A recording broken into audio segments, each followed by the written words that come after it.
Hello everyone, today I would like to read out the fifth chapter titled The Lunch from my manuscript, The King's Daughter and Him. This story is a work of fiction. All characters, events, and places are imaginary or symbolic in nature. Any resemblance to real person, living or dead, or real events is purely coincidental. The story is intended for entertainment, creative expression, and interpretive storytelling purposes only. I'd like to read out the story. That evening, it was a quiet walk back home with him. I felt guilty for having brought up the topic of the king's daughter. That night, I couldn't sleep. My thoughts kept returning to my friend and to her, and to how deeply they seemed to be connected. As I lay awake, my phone beeped with a notification. It was a message from him. Thank you for the quiet walk today. Don't worry about me. I'm fine. Good night. I replied, take care, good night. I don't know if he slept well that night, but I certainly didn't. My curiosity had touched something in his life that he was not ready to revisit. I kept thinking about the conversations we've had over the past 2 years. One of them lingered in my mind. For a moment, I wondered, was that about the king's daughter? But then I dismissed the thought. No, how could that be?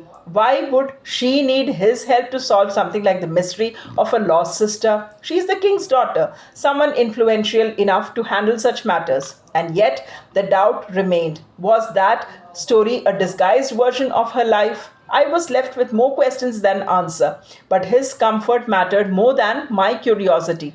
If revisiting those memories caused him pain, I did not want to be the reason for it. I decided to let it rest. The next morning, I sent him my usual good morning message. He replied and reminded me about lunch.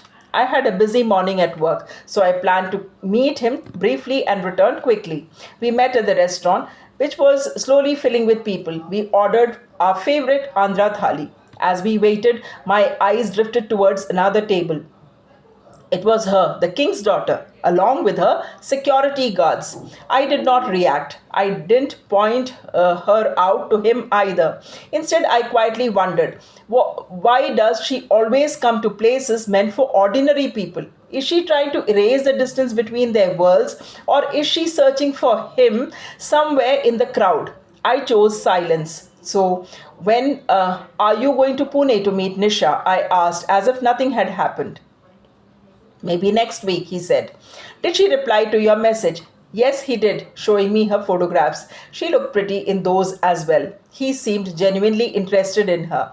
Just then, his phone beeped again. It was Nisha. He smiled almost unconsciously. I had to get back to work, so I left early. He insisted that I pay the bill. It was, after all, my treat. A bill paid for a story that remained untold. Still, I was relieved. He seemed ready to move on, ready to begin something new. I was happy for him. After work, I decided to visit him again, this time only to hear more about Nisha. When I rang the doorbell, his mother opened the door looking concerned. What happened at lunch today? She asked. Nothing, I said. We had a good meal. I had to rush back to work. He came home early, she said, and since then he has locked himself in his room. He looks upset. I felt a sudden wave of worry.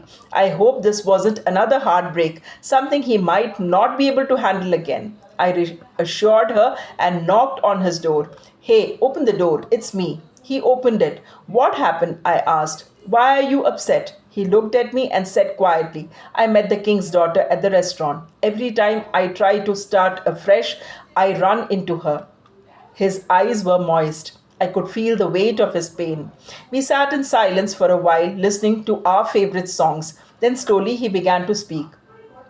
Remember when I was away on that project? He said. I had just graduated. It was my first assignment, new place, new country, no friends. I worked day and night, just wanting to complete it and come back home.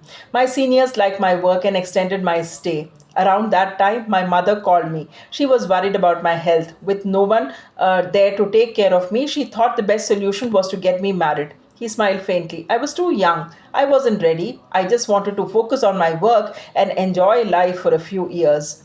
My mother had already started talking to people. I was sharing accommodation with a colleague older than me, almost at a marriageable age. Through him, I entered this whole process of profiles and proposals. He paused and then added, just like you are helping me now, I used to help him shortlist profiles. Most of the time, I even replied on his behalf, especially when he was too busy. I looked at him. That's unfair. You were replying for him. He smiled slightly. The first time that evening. He would only speak to the ones he was genuinely interested in. I handled the rest, especially when they kept messaging even after he declined. I nodded. So, how did you meet the king's daughter? He looked away for a moment. Although she appears to live a royal life, he said slowly, hers is far from simple. It's complicated, not just for her, but for someone very close to her. He seemed lighter after speaking. Just then the landline rang. I knew it was my mother asking me to come home. Auntie, please tell Amma I'll be there in half an hour, I said. He asked if he should walk me back, but I chose to go alone. As I stepped out, my thoughts were still with him and with the king's daughter and with the story that was slowly beginning to reveal itself. That's all for the day. Do let me know your thoughts about the story by writing in the comment section. Thanks for watching and thanks for your time.